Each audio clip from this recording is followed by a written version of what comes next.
I think it's a different worldview now.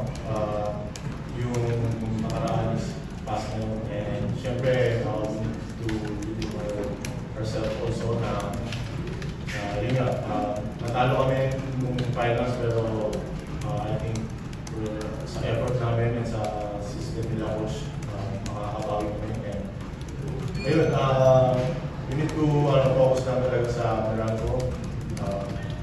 Panalo kami na isa. Yun, always yung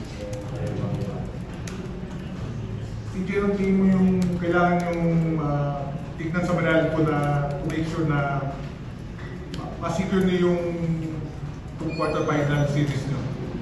They have a good system. So, kailangan din namin tapatan yung energy nila.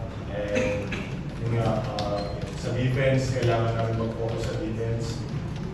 And I think offense will come. Pag-implement sa akin na maayos, pressure on the ball, running sa transition defense, yung kailangan namin i-improve pa. So, yun yung namin. Kasi Meralco, nila lang tayo.